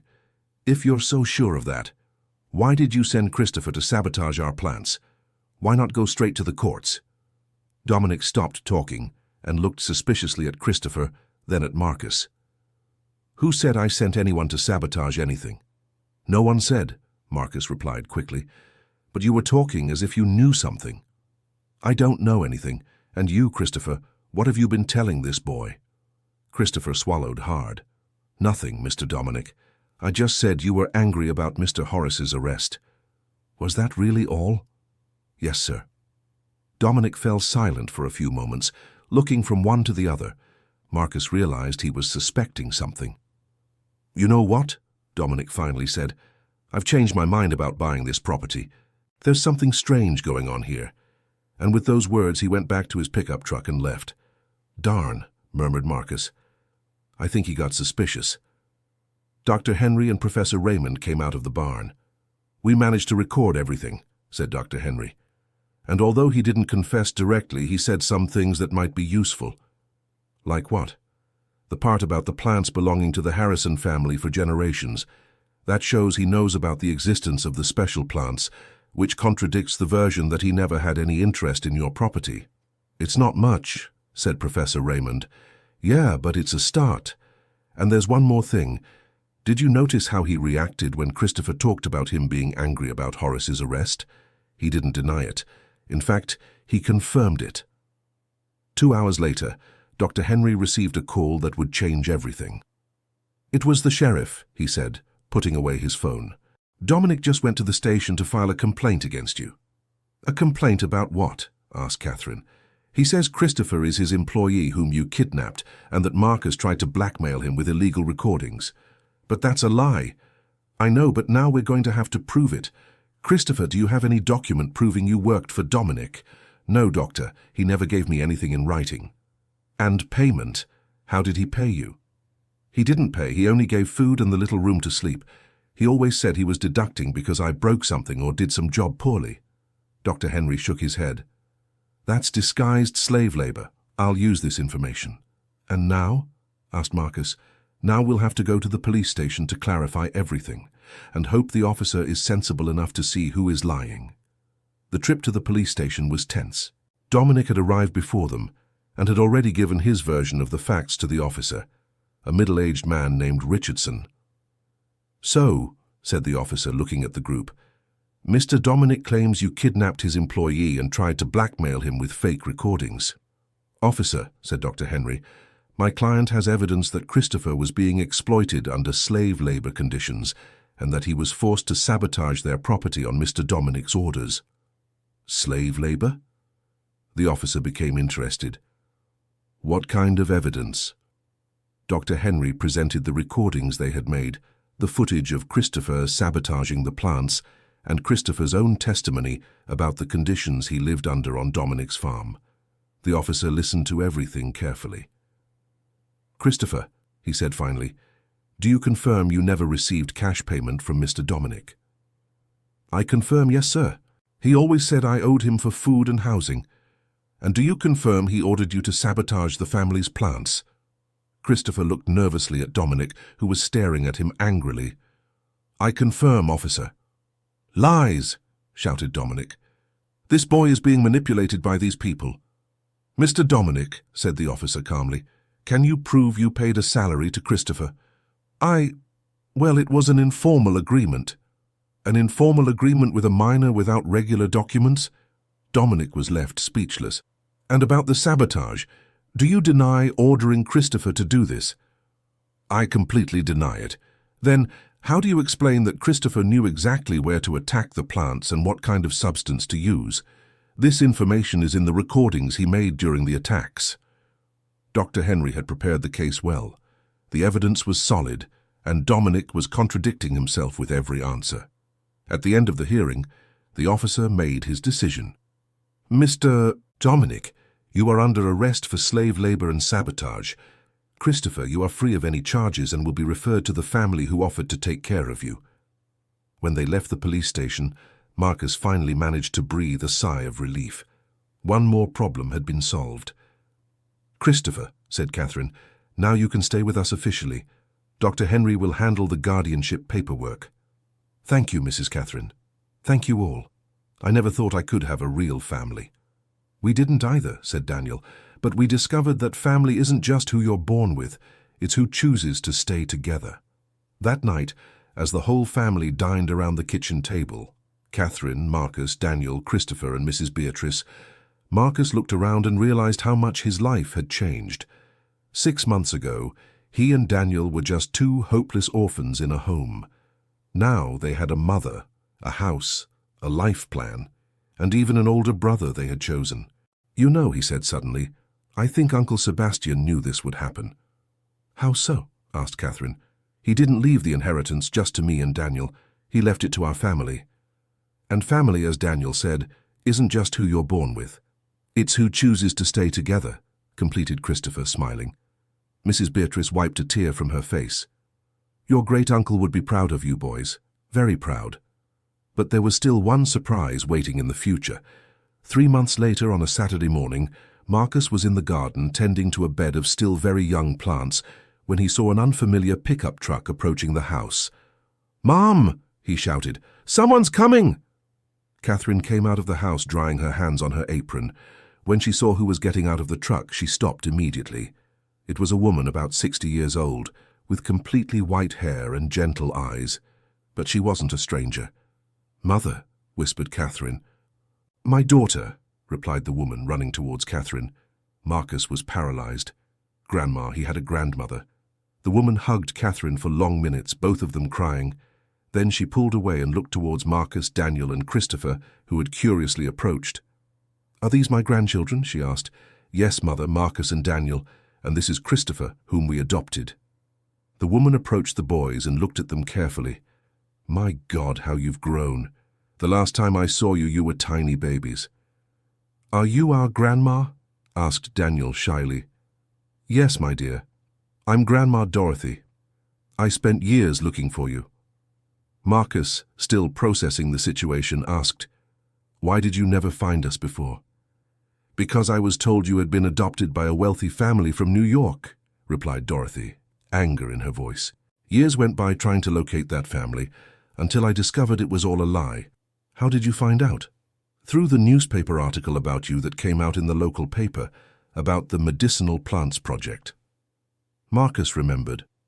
2 weeks earlier, a journalist had visited the property to do a story on the work they were developing with the rare seeds. The article had been published with photos of the whole family. "When I saw your photo in the newspaper, I almost fainted," continued Dorothy. "I chased down information and discovered the whole truth about what the Harrison family had done. Where have you been living all this time?" "In Washington, D.C., working as a housekeeper. I never stopped looking for you and for Catherine. Every weekend I went to a different town, showing old photos of you, asking if anyone knew you." Catherine took her mother's hand. "Mother, you can stay here with us now. Forever." "Can I really, daughter? I won't get in the way of your project?" "Get in the way?" laughed Mrs. Beatrice, who had come out of the house upon hearing the voices. "Dorothy, you've come at just the right time. I was needing someone else to help organize all these children."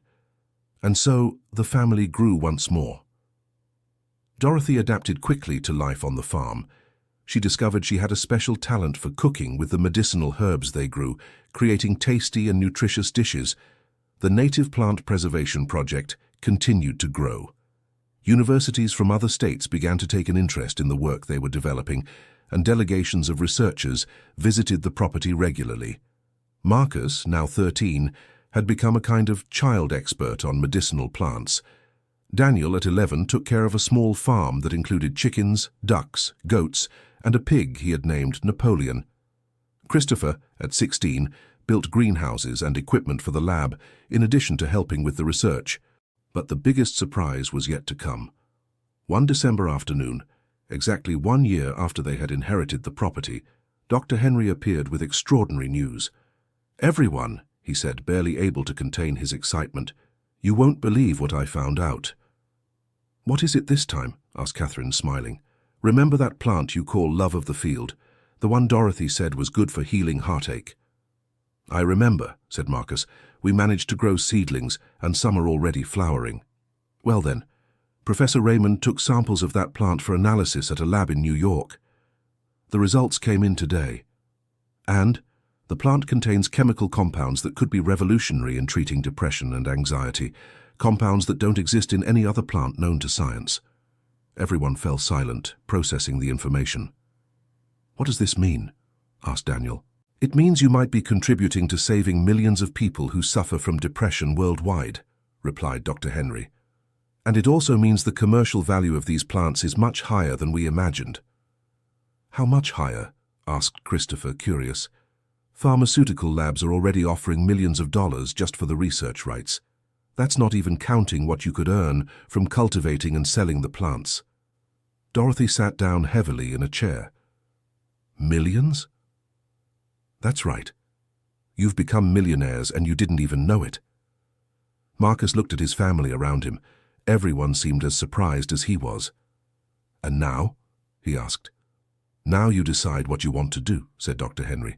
"You can sell everything and be rich forever, or you can keep the project as it is and earn money gradually while helping scientific research." The family gathered that night to talk about the future. Sitting on the house's porch watching the stars, each shared their thoughts. "I think we shouldn't sell everything at once," said Marcus. "The money will run out one day, but if we keep the project, we'll always have income and still be helping people." "I agree," said Daniel. "And besides, I like taking care of the plants and animals. If we suddenly get rich, we might lose the desire to work." "Christopher, what do you think?" asked Catherine. "I feel the same as the boys. I'd rather earn the money slowly doing something useful than become rich without doing anything." "Dorothy, my dear, after spending a whole life being poor, any money is already a blessing. The important thing is that you're together and happy." "Mrs. Beatrice?" The elderly lady smiled. "Boys, your great-grandfather always said that the real treasure isn't what you keep, but what you plant. You've already planted much more than seeds. You've planted love, family, hope. The money is just a consequence." Catherine looked at everyone and made the decision. "Then it's settled. We'll keep the project, grow slowly, and use the money to improve our lives and help other people too." And so it was done. Part of the resources that started coming in was used to improve the property's infrastructure. They built a larger house with comfortable bedrooms for everyone, a more modern laboratory, and even a small school where Marcus, Daniel, and Christopher studied with teachers who came from the city. Another part of the money was used to buy the neighboring properties that were for sale, expanding the preservation project.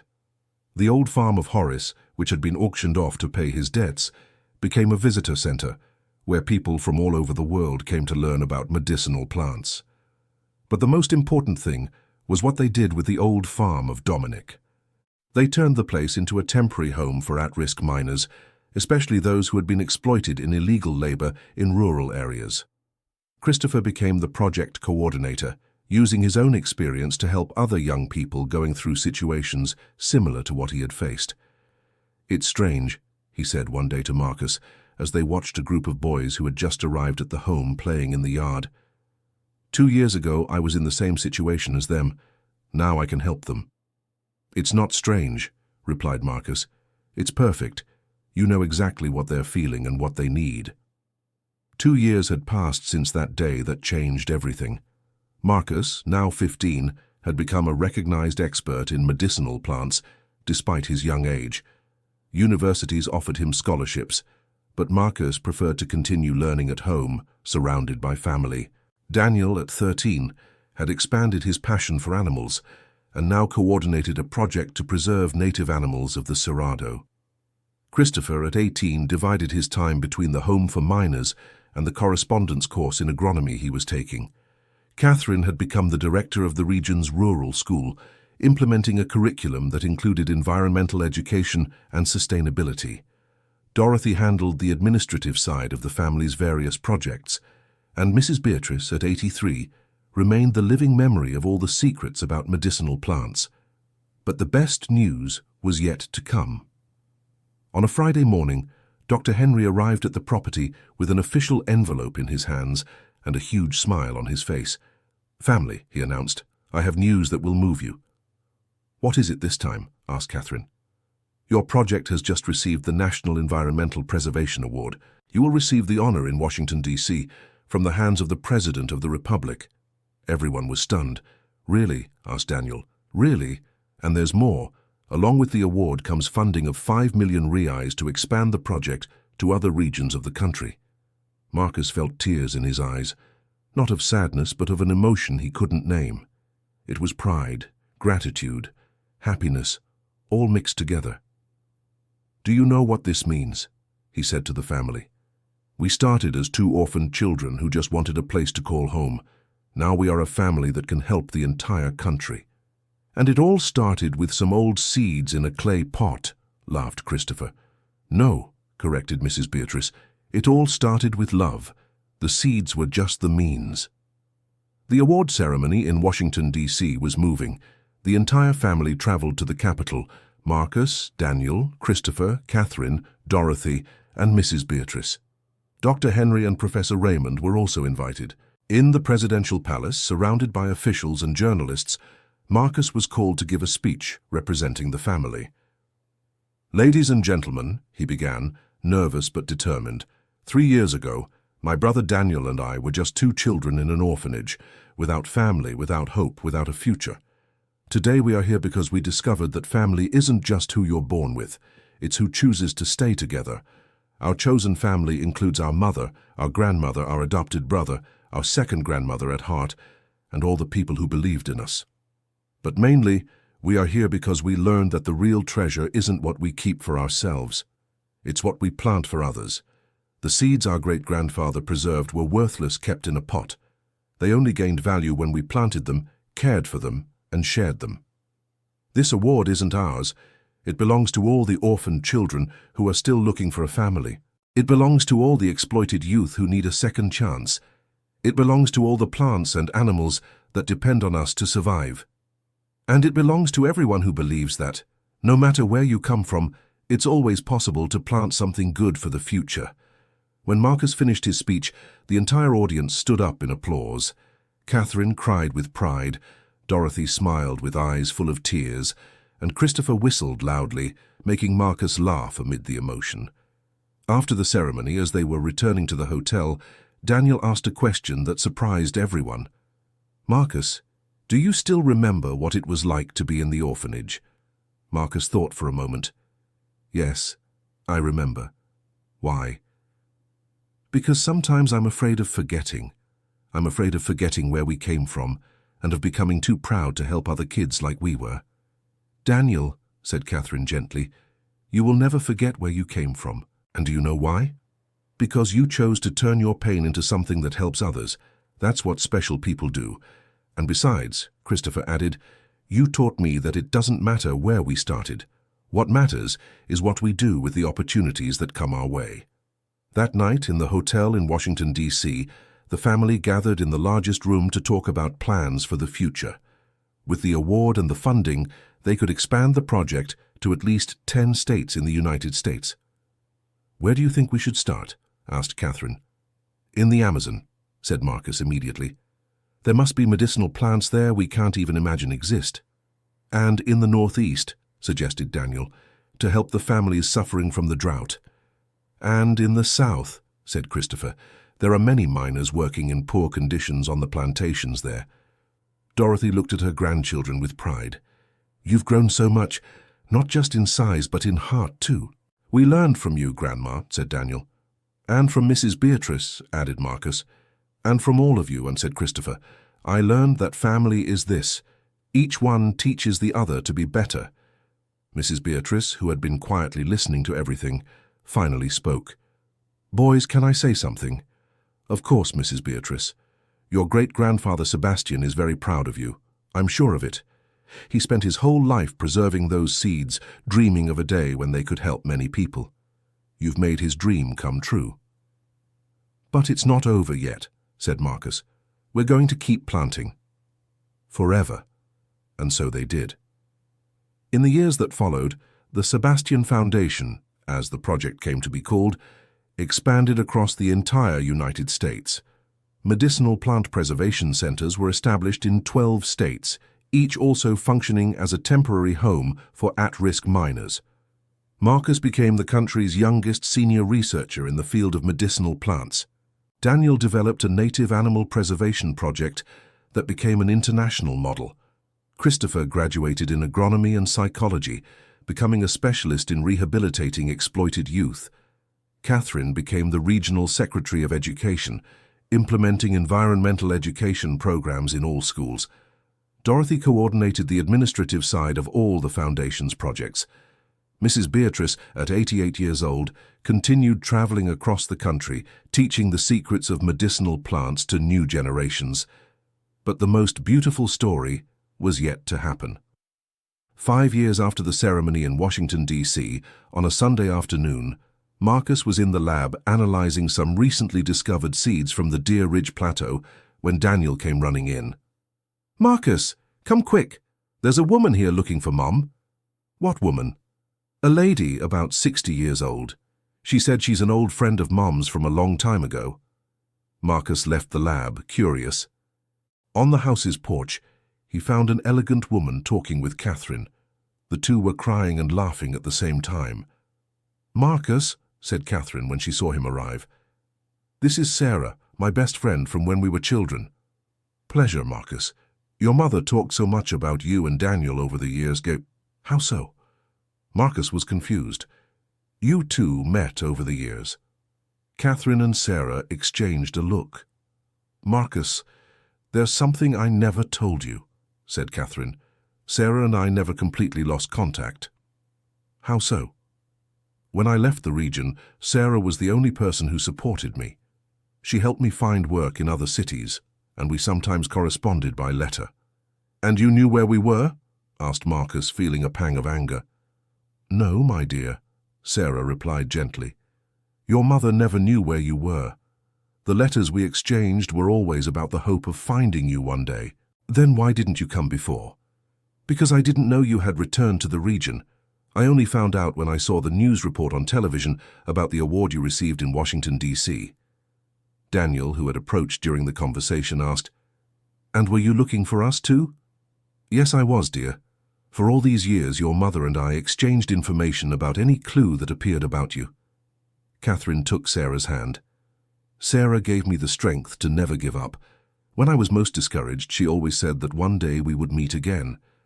And now? Asked Marcus. Now I've come to invite you, said Sarah, smiling. What kind of invitation?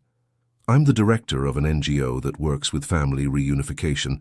We help separated families find each other again. I wanted to invite you to be ambassadors for the project.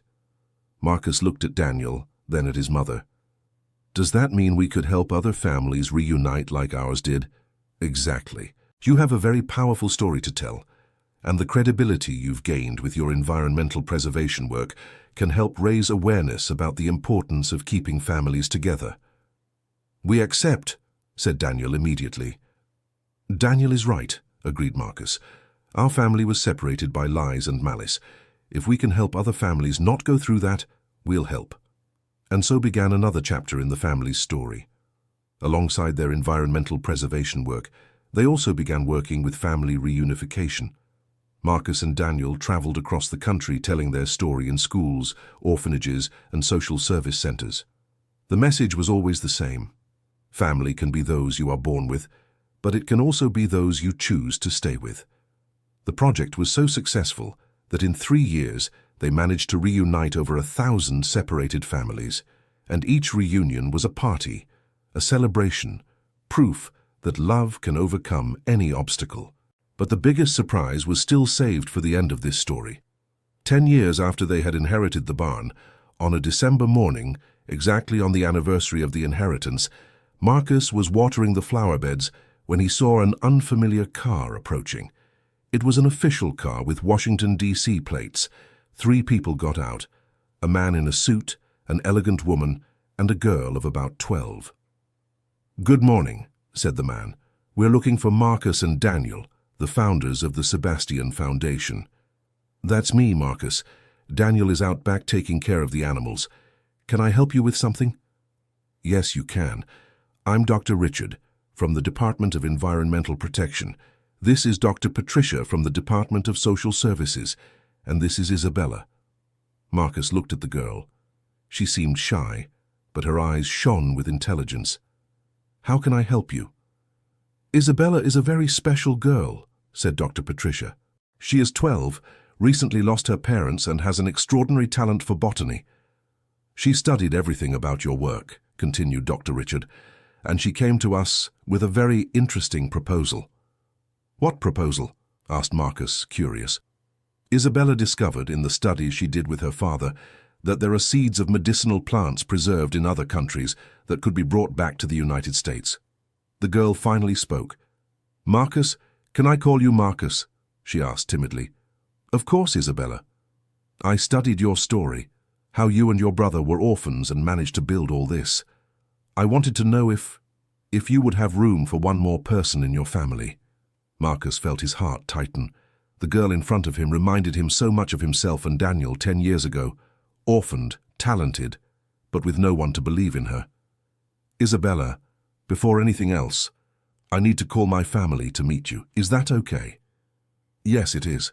Marcus called everyone. Daniel, Christopher, Catherine, Dorothy, Mrs. Beatrice.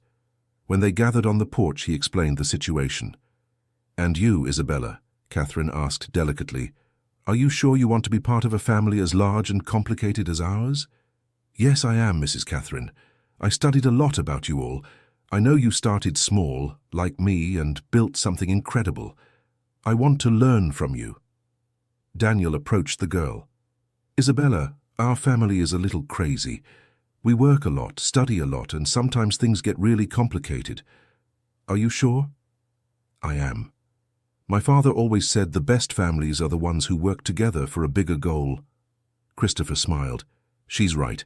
And besides, we always have room for one more person who wants to help save the planet. So, is it decided? Asked Dr. Richard.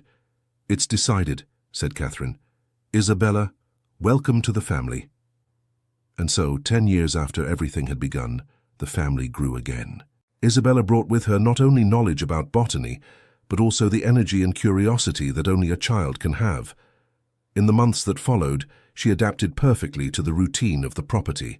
She worked with Marcus in the lab, helped Daniel with the animals, learned carpentry with Christopher, and became Mrs. Beatrice's special assistant in cataloguing all the secrets about medicinal plants.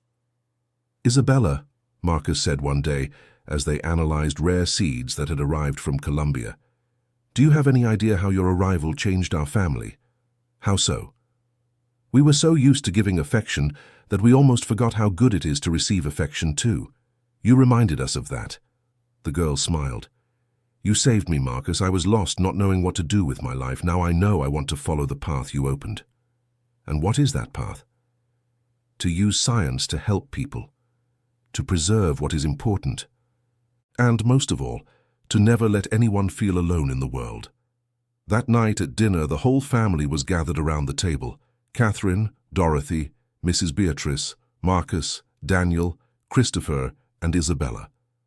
7 people whom fate had brought together in different ways, but who were now a family in the truest sense of the word.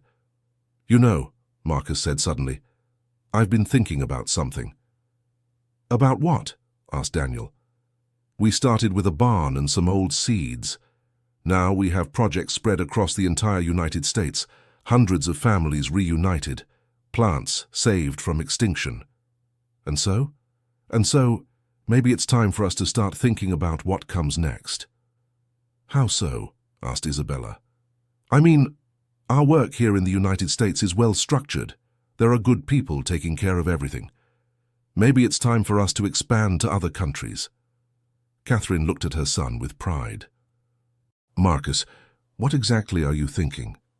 "I'm thinking there are medicinal plants at risk of extinction all over the world, and there are orphaned children all over the world too. Maybe we can take our model to other places." Christopher got excited about the idea.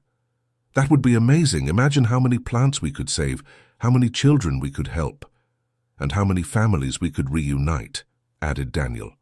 Mrs. Beatrice, who had been quiet listening to everything, finally spoke. "Boys, do you know what you're proposing?" "We do," said Marcus. "We're proposing to keep doing what we've always done, plant good things and take care of those in need." "Only now on a much larger scale," said Isabella, excited. "And are you prepared for that?" asked Dorothy. Marcus looked around the table at each member of the family he had chosen and who had chosen him too. "Grandma, we started knowing nothing, having nothing, knowing no one. Now we have knowledge, we have resources, we have a network of contacts all over the world. If we're not prepared now, we never will be. Besides," said Daniel, "we won't be alone. We'll be together, and together we can do anything." And so the next chapter of the story was decided. In the months that followed, they began researching endangered medicinal plants in other countries in North America, Africa, and Asia. The first international project would be in Peru, where there were Andean medicinal plants disappearing due to deforestation. The second would be in Mozambique, where they could work on both preservation and the reunification of families separated by war. But regardless of where they went, one thing was clear. They would all go together as a family. "You know," said Marcus on the eve of the first trip to Peru, "sometimes I think about what would have happened if we hadn't inherited that barn." "Why do you think about that?" asked Isabella. "Because it helps me remember where we came from, and it makes me sure we're on the right path." "How so?" "If we hadn't inherited the barn, Daniel and I would probably still be in the orphanage or in some random foster home. Catherine would still be teaching at a remote school, feeling guilty for having abandoned us. Dorothy would still be in Washington, D.C. looking for us. Christopher would still be being exploited on some farm. Mrs. Beatrice would have taken all the secrets of the medicinal plants to the grave. And Isabella, well, Isabella would be in a situation similar to ours 10 years ago. And so? And so, none of that happened, because Uncle Sebastian planted a seed of hope when he left that inheritance. Now our duty is to keep planting seeds of hope for other people." Daniel smiled. "You know what's the most amazing thing about all this?" "What?" "We discovered that the real treasure hidden in the barn wasn't the seeds. It was the possibility of building a real family." Christopher agreed. "The seeds were just the means. The real treasure was the chance to show that love and care can transform any situation." "And that it doesn't matter how the story begins," said Isabella. "What matters is how we choose to continue it." That night, the last one before the trip to Peru, the whole family gathered once more in the barn where it all began. The place was now a modern laboratory, but it still kept the original wooden structure. Marcus went up to the loft where they had found the first jar of seeds. He looked at the hole in the floor, now empty, and smiled. "Thank you, Uncle Sebastian," he whispered. "Thank you for believing we would know what to do with your gift." "Marcus!" shouted Daniel from below. "Come down here. We're going to take a family photo." Marcus went down and joined the others. Dr. Henry, who had come to say goodbye, offered to take the picture. "Everyone together now," he said. "This photo is going down in history." When the flash went off, it captured more than an image. It captured the end of one chapter and the beginning of another. It captured a family that had been formed not by blood, but by choice. It captured proof that sometimes the greatest treasures are found in the most unexpected places, and it captured the certainty that, no matter where the future took them, they would go together, continuing to plant seeds of hope around the world. End of story. Now tell me, what did you think of this story of overcoming and family? Do you believe Marcus made the right decisions throughout the journey? Were you moved by the character's transformation? Leave your honest opinion in the comments. I love reading what you think. And if this story touched your heart in any way, don't forget to leave a like and subscribe to the channel so you don't miss other inspiring stories like this one. Thank you so much for your company on this emotional journey.